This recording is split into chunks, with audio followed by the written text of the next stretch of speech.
नमस्कार दोस्तों, आज हम एक बहुत ही महत्वपूर्ण और संवेदनशील विषय पर चर्चा करेंगे। यह है 2024 में बांग्लादेश में चल रहा कोटा सुधार आंदोलन। यह आंदोलन बांग्लादेश में एक महत्वपूर्ण राजनीतिक और सामाजिक मुद्दा बन चुका है। The 2024 Bangladesh quota reform movement means Bangladesh quota सुधार आंदोलन बांग्लादेश में चल रहा एक सरकार के खिलाफ प्रोटेस्ट है, जिसको मेनली पब्लिक और प्राइवेट यूनिवर्सिटीज के स्टूडेंट्स लीड कर रहे हैं। स्टार्टिंग में सरकारी नौकरियों में भर्ती के लिए डिस्क्रिमिनेटिंग तरीके से ट्रेडिशनल और कोटा बेस्ड सिस्टम में सुधार पर फोकस किया गया था, लेकिन कई लोगों की धारणा एक सत्तावादी सरकार के खिलाफ थी, जिसके रिजल्ट ये हुआ कि सैकड़ों प्रोटेस्टर्स और आम नागरिकों की मौत हो गई, जिनमें से मैक्सिमम स्टूडेंट्स थे।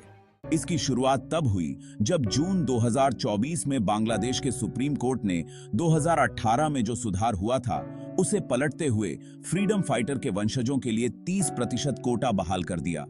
स्टूडेंट्स को लगा कि ये मेरिट बेसिस पर बहुत ही लिमिटेड अपॉर्चुनिटी है। प्रोटेस्ट, जो शुरू में कोटा सिस्टम की रिस्पॉन्स के रूप में शुरू हुआ था और यूनिवर्सिटी कैंपस तक ही लिमिटेड था, गवर्नमेंट की स्ट्रिक्ट वायलेंट रिस्पॉन्स के कारण पूरे देश में फैल गया। साथ ही आम जनता का डिससैटिस्फैक्शन भी था, जो कई लोगों के अंदर रूलिंग गवर्नमेंट के टॉर्चर को सहने से बना था। और भी बहुत सारे इश्यू चल रहा था, जिस कारण से स्थिति और कॉम्प्लिकेटेड हो गई, जैसे कि सरकार की लंबे समय से चली आ रही आर्थिक मंदी को संभालने में फेल हो जाना और बदलाव की शुरुआत करने के लिए डेमोक्रेटिक चैनलों की ना होना। सरकार ने सभी एजुकेशनल यूनिवर्सिटी को बंद करके अपने स्टूडेंट विंग छात्र लीग का इस्तेमाल करके प्रोटेस्टर्स के खिलाफ पुलिस, बांग्लादेश सेना और बॉर्डर गार्ड को तैनात करके और अल्टीमेटली पूरे देश में शूट एट साइट का कर्फ्यू घोषित करके प्रोटेस्ट को दबाने का ट्राई किया। नेशन वाइड इंटरनेट और मोबाइल कनेक्टिविटी ब्लैकआउट के बीच पूरे देश में सेना को तैनात किया गया था, जिसने बांग्लादेश को बाकी दुनिया से अलग कर दिया था। सरकार ने बांग्लादेश में फेसबुक और व्हाट्सएप के साथ सोशल मीडिया को भी ब्लॉक कर दिया। अलग अलग संख्या में मौतें हुई हैं। 24 जुलाई तक देश के अलग अलग हिस्सों में 203 मौतों और 20,000 से ज्यादा घायलों की पुष्टि हुई। साथ ही 2,580 लोगों को अरेस्ट किया गया।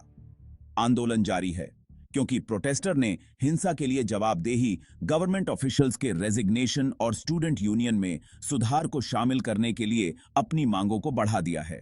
ह्यूमन राइट्स के वायोलेशन या सिग्निफिकेंट करप्शन और डेमोक्रेटिक राइट्स को दबा देना, ये आग में पेट्रोल डालने जैसा काम किया और पब्लिक एंगर के साथ मिलकर कोटा रिफॉर्मेशन अपने मूल फोकस से बदलकर प्रोटेस्ट मूवमेंट में बदल गया। अवामी लीग सरकार और शेख हसीना, जिन्हें कई लोग सत्तावादी और निरंकुश मानते हैं, उन्होंने इस प्रोटेस्ट को पॉलिटिकल ऑपोजिशन द्वारा आयोजित किया गया साजिश का एलिगेशंस लगाया। 5 जून 2024 को हाई कोर्ट का फैसला आने के बाद ढाका के डिफरेंट यूनिवर्सिटी के स्टूडेंट्स कोटा रिफॉर्म की मांग को लेकर एकजुट हुए। आंदोलन शुरू होने के बाद ईद और गर्मी की छुट्टियों के कारण इसे पोस्टपोन्डेड कर दिया गया था। छुट्टियों के बाद मूवमेंट फिर से पीसफुली शुरू हुआ, लेकिन धीरे धीरे व्यापक हो गया। शुरुआत में university of Dhaka, Jagannath university, Rajshahi university of engineering and technology, Bangabandhu Sheikh Mujibur Rahman maritime university, Jahangirnagar university, university of Chittagong, university of Rajshahi, Comilla university, Islamic university और अन्य एजुकेशनल इंस्टीट्यूट सहित पब्लिक यूनिवर्सिटी के स्टूडेंट्स और टीचर आंदोलन में शामिल हुए। बाद में north south university, independent university Bangladesh, BRAC university, American international university Bangladesh, united international university, Ahsanullah university of science and technology, south east university और वारेंद्रा यूनिवर्सिटी सहित प्राइवेट यूनिवर्सिटी के स्टूडेंट्स भी सार्वजनिक प्रदर्शन में शामिल होकर आगे बढ़े। एंटी डिस्क्रिमिनेशन स्टूडेंट्स मूवमेंट के बैनर तले स्टूडेंट्स ने बांग्ला ब्लॉक शुरू कर दी। आंदोलन के दौरान एपेलेट डिवीजन ने 10 जुलाई को 4 सप्ताह के लिए सस्पेंशन इश्यू की, जिससे फ्रीडम फाइटर कोटा रद्द हो गया। कोर्ट के फैसले पर प्रतिक्रिया देते हुए स्टूडेंट्स ने कहा कि वे सरकार से कोटा मुद्दे का अंतिम समाधान चाहते हैं। उनका दावा है कि प्रोटेस्ट का कोर्ट से कोई लेना देना नहीं है। प्रोटेस्ट ने लोकल ट्रेन और रोड ट्रांसपोर्टेशन नेटवर्क को भी प्रभावित किया। 1 जुलाई को स्टूडेंट्स द्वारा शांतिपूर्ण प्रदर्शन फिर से शुरू हुआ, जबकि पब्लिक यूनिवर्सिटी के टीचर ने नई यूनिवर्सल पेंशन स्कीम का विरोध करते हुए स्ट्राइक की घोषणा की, जिससे यूनिवर्सिटी बंद हो गए। प्रदर्शन देश भर में फैल गए क्योंकि इस मूवमेंट का लीड एक न्यूली ऑर्गेनाइज्ड बोयशोमो विरोधी चत्रो आंदोलन यानी एंटी डिस्क्रिमिनेशन स्टूडेंट्स मूवमेंट्स ने किया, जो स्टूडेंट प्रोटेस्टर्स का एक अम्ब्रेला ऑर्गेनाइजेशन है। 3 जुलाई को प्रोटेस्टर्स ने देशव्यापी बांग्ला ब्लॉक शुरू की। ढाका, चिट्टागोंग, कुमिला, जैसोरे, रंगपुर और राजशाही जैसे मेजर सिटीज और मेट्रोपोलिसेस में प्रदर्शनों के साथ ट्रैफिक और रेल अवरोध का आयोजन किया, जबकि एपेलेट डिवीजन ने 10 जुलाई को कोटा के रिगार्डिंग 4 सप्ताह की स्टे ऑर्डर का आदेश दिया। प्रोटेस्ट जारी रहे और गवर्नमेंट से समाधान की मांग की। अगले दिन पहली बार प्रोटेस्ट वायलेंट हो गया क्योंकि पुलिस और स्टूडेंट्स के बीच क्लैशेस हुई। 14 जुलाई को प्रधानमंत्री शेख हसीना ने कंट्रोवर्शियल टिप्पणी की, जिससे स्थिति और बिगड़ गई। 15 जुलाई को रूलिंग अवामी लीग ने प्रदर्शनों के खिलाफ अपना रुख मजबूत किया और प्रोटेस्टर्स को छात्र लीग की ओर से पहली बार वायलेंस का सामना करना पड़ा, जिसमें कई 100 लोग घायल हो गए। छात्र लीग के हमलों के जवाब में राजशाही यूनिवर्सिटी में स्टूडेंट प्रोटेस्टर्स ने हॉल में तोड़फोड़ की, जिसमें आरयू, छात्र लीग के प्रेसिडेंट और ग्रुप से जुड़े अदर मेंबर के कमरे को निशाना बनाया गया।